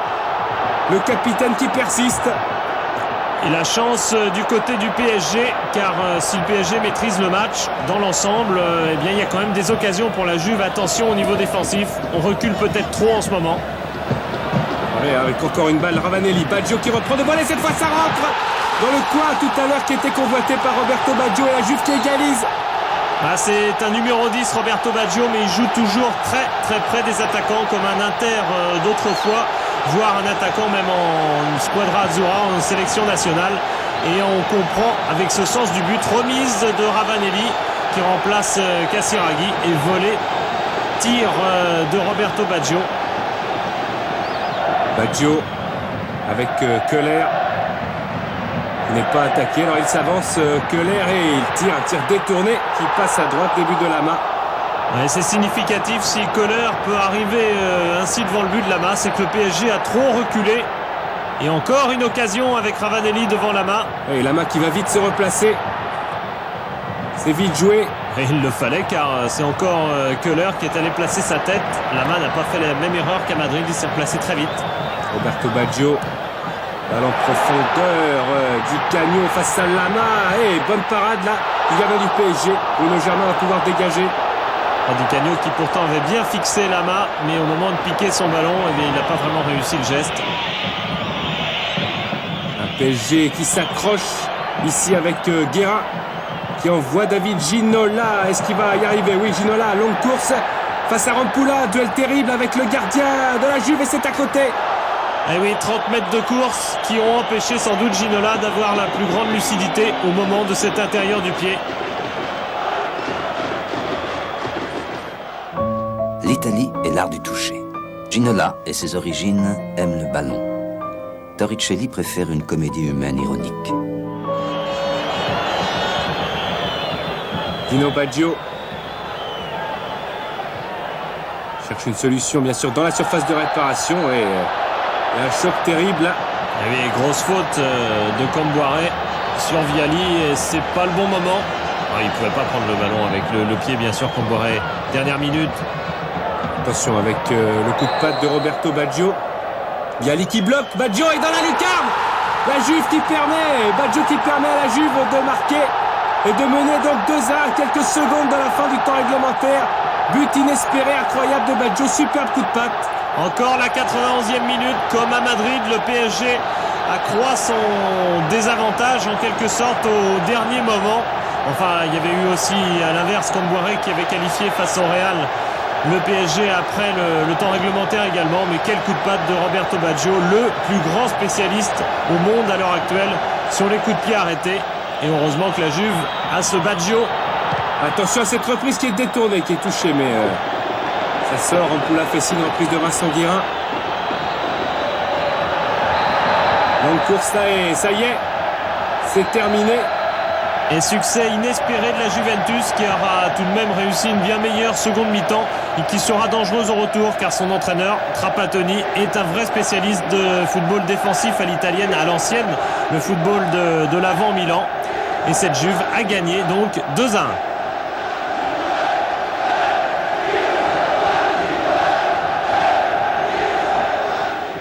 Candido Valdo.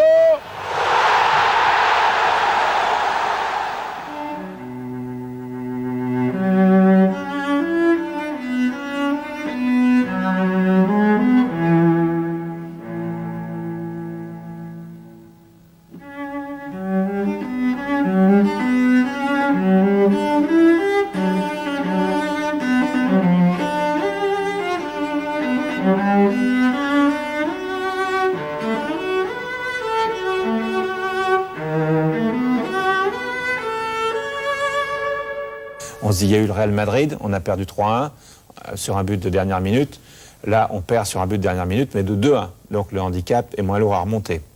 Mais le schéma tactique est très différent. La façon d'aborder le match retour n'est pas la même. Quand on joue contre une équipe comme celle-là, avec des atouts offensifs terribles, on savait que si on prenait un but, c'était fini. Donc il fallait rester, et je crois que ça c'est le plus important et le plus difficile en football. Donc restant organisé, il faut oser.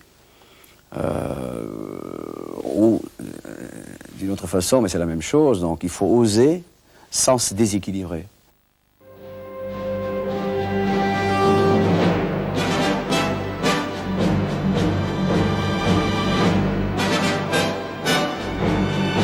Attention encore à Marocchi en retrait pour Gallia. Gallia vers Torricelli, qui a abandonné Ginola l'espace d'une seconde d'un centre. Et il fallait le prendre, Bernard Lama, avec une grande relance. Guerra qui a cherché Alain Roche, un contre favorable sur Gallia. Guerra encore, Ginola, Guerra, Weah, Guerra. Je ne sais pas s'il y a hors-jeu, sincèrement. C'est la preuve, voilà, début du relais à la suite de cette balle récupérée par Roche. Là, il n'y a pas hors-jeu du tout, c'est certain. Là non plus, et donc il n'y aura jamais hors-jeu. Voilà. Valdo. Polter prend son couloir. Et Colter qui centre dans la foulée pour Weah en déviation. Et c'est la main gauche de Rampoula qui dévie ce ballon en corner. Rampoula battu dans un premier temps et je crois qu'il fait un deuxième réflexe après avoir plongé. Regarde bien. Reprise instantanée, intérieur du pied, et il va la chercher loin. C'est vrai que son plongeon suffit pas. C'est son deuxième coup de rein et sa main gauche qui font l'arrêt. Mais Georges Weah, que d'inspiration que d'ouvrir autant le pied. 18 minutes, première période, corner de Le Guen. Rampoula est sorti au point, il est aidé par Gallia. Récupération Roche en talonnade pour Valdo. Valdo qui va jouer avec Camboire, frappe instantanée. En dehors du cadre de Rampoula. C'est pas mal, il y a de l'inspiration, il y a de la créativité, il y a de la prise de risque. Celle-là en est une. Et elle était peut-être pas si loin. Hein.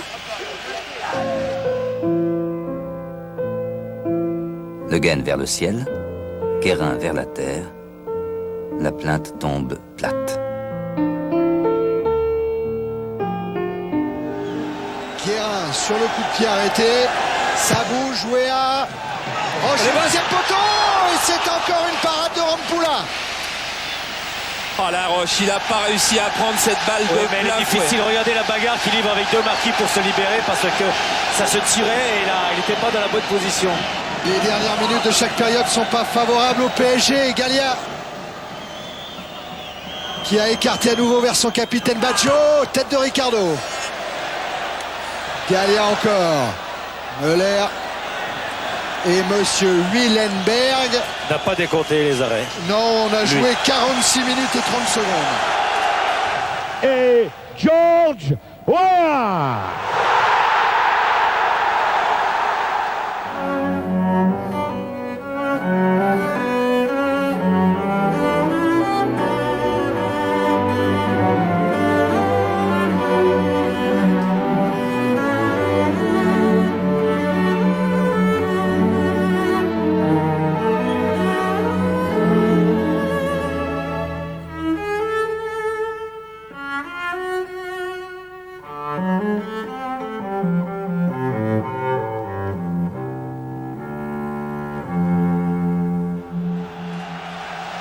Ginola avec Solitaire.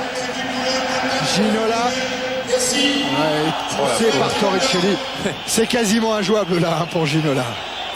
C'est toujours le même genre de fautes qui ne sont pas des attentats, je veux dire qu'ils ne mettent pas la santé de Ginola en péril, hop, mais qui l'empêchent de jouer le ballon. Peut-être qu'Arthur Georges a demandé à son équipe de jouer sur David pour justement que Torricelli fasse des fautes et soit expulsé. Et offre des balles arrêtées de ce genre-là. Pour Le Guen, avec Ginola, avec Weah, pardon. Passe en retrait. Passe en retrait du défenseur, sans doute pas volontaire, c'est ce que juge en tous les cas l'arbitre. Il y avait Ricardo. C'est Julio César. Coup franc en faveur du PSG. C'est ce moment-là que choisit Arthur Georges pour faire rentrer Amara Simba. Fournier a fait les efforts sur le côté droit. Et maintenant, on ne demandera plus à celui qui rentre de prendre le flanc droit défensif, mais de prendre la pointe de l'attaque. Amara Simba qui touche tout de suite son premier ballon, servi par Le Guen. Alors regardons les nouvelles dispositions tactiques. Qui va jouer sur le côté droit? En tout cas, c'est Ginola qui a le ballon. Ginola qui alerte Simba. Centre de Simba, contré et corner. Il y a un public qui est en train de se réveiller. Allez, il faut accélérer. Si l'accélération ne se fait pas là, le replacement défensif est fait en face. Une de réussie avec Simba. C'est Léa qui part au but. Non, il n'y a pas pénalty. Et je pense comme Michel qu'il n'y a pas pénalty non plus. On vous la reverrez à l'occasion de but pour Weah. En revanche. En tout cas, Monsieur Willenberg ne se laisse pas influencer. Là, il y a faute. Là, il y a faute. On est encore à l'extérieur. Ah, c'est moins net, hein. Moi, j'ai regardé le ballon partir et je crois que Carrera a touché le ballon avec le pied. Voilà, regardez. Et non, il touche pas le ballon. Hein. Il touche la jambe arrière de Weah ensuite. Hein. Le public s'est levé. Hein. Là, il y a faute en tous les cas. On va regarder en bas. On va regarder en bas. Hein. Le ballon ne nous intéresse plus là puisqu'il ne va pas être touché. Il n'est pas touché. Et là, en revanche, hop, le pied de Georges Weah contre la jambe de... Il y avait pénalty. Il y avait pénalty. Doigt crochu. main d'acier, un tissu de message à l'italienne.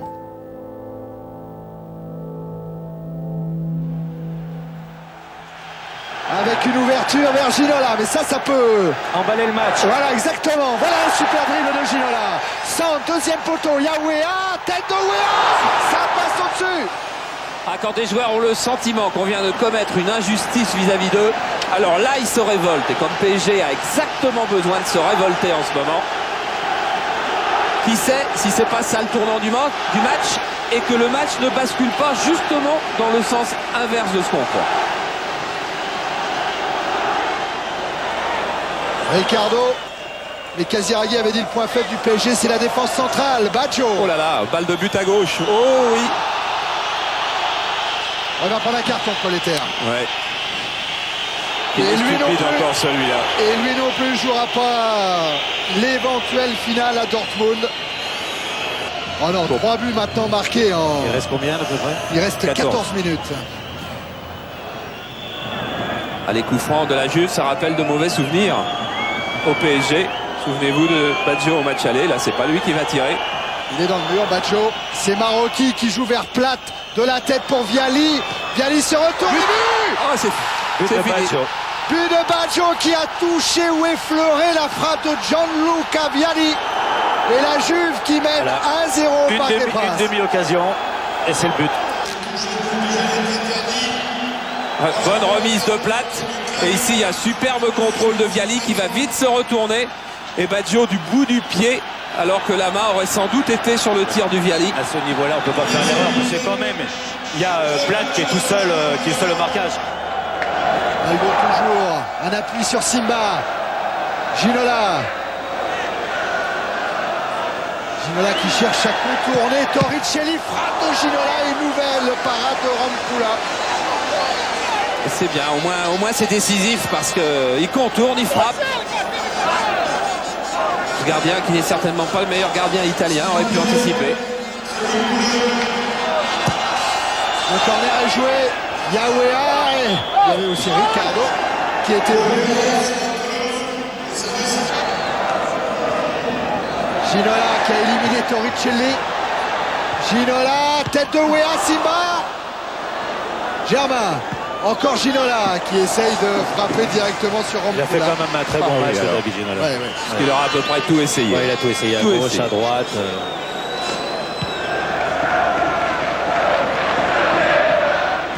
Oula, Germain. Eh oui, il est obligé de revenir vite. Oh là là là. La main. Bruno Germain a failli entrer dans la légende aussi. Bon, ça prouve qu'on n'y est plus dans la tête du côté de PSG.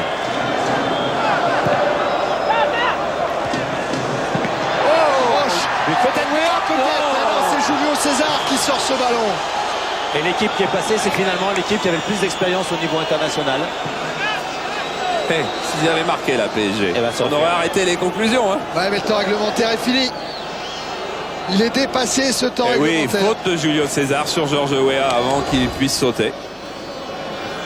Le dernier corner peut être tiré par Valdo.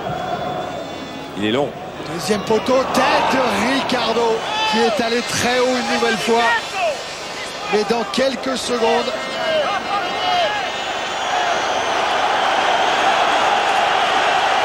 Eh bien, on bute contre un mur. On était sur une bonne période avec les clubs français qui battaient les clubs italiens, notamment avec la victoire de PSG contre Naples. Il reste encore de belles heures de football cette saison. Tant mieux, avec de la déception pour le moment. Une déception qui va être mesurée. Les supporters, les joueurs de la Juve vont saluer leur public, qui sont venus là à 2000 à peu près. Ils sont deux, comme les bords des rivières. Ils sont deux, le temps, le feu, le vent, l'espace, et l'eau qui passe au milieu d'eux, n'ont rien pu faire. Séparés demain, ils se tiendraient par la main à des années-lumière dans un coin de la terre, la rivière emmurée. j'entendais murmurer. Si je te perds, je te chercherai partout. Ne reste pas loin de nous. Si tu t'en vas loin d'ici. Bon, il y a le pénalty non sifflé sur Georges Weah. Les images qu'on voit et qu'on revoit ne font qu'on remuer le couteau dans la plaie. Et c'est vrai que là, on ne comprendra jamais. On n'aura jamais d'explication. L'arbitre peut prétendre qu'il n'y a pas pénalty. Il n'a pas les images.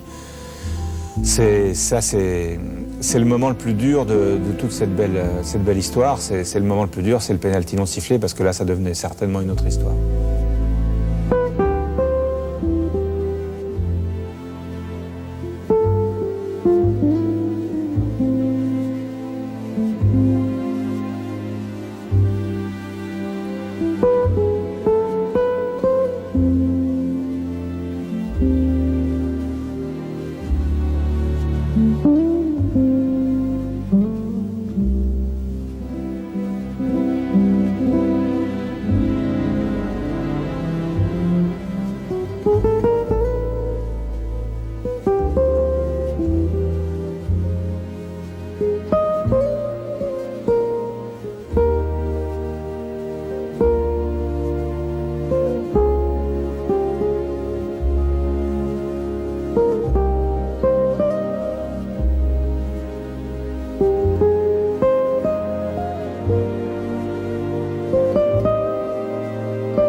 À 20 minutes de la fin ou 15 minutes de la fin, au parc, deuxième match contre la Juve, on pouvait vous mener 1-0 et après les choses devenaient, je suis sûr, beaucoup plus dures pour notre adversaire, qui est finalement donc une grande équipe, je crois qu'on le sait aujourd'hui. Je crois que finalement on sait qu'on s'est fait éliminer pour peut-être à ce moment, peut-être l'équipe la plus forte du monde. Donc c'est une très bonne équipe avec une très bonne organisation et avec 3 ou 4 joueurs peut-être des meilleurs du monde. On s'efforce de construire un club qui soit à l'image de ce qu'est Paris, c'est-à-dire un club qui soit parmi les meilleurs clubs français. Jusqu'à maintenant, en 2 ans, on y est parvenu, et qui soit parmi on ne va pas devenir le grand club européen, mais parmi les clubs européens qui comptent. Bon, si on regarde aujourd'hui les adversaires, donc la qualité de nos adversaires et la façon, les matchs qu'on a fait, c'est vraiment extraordinaire.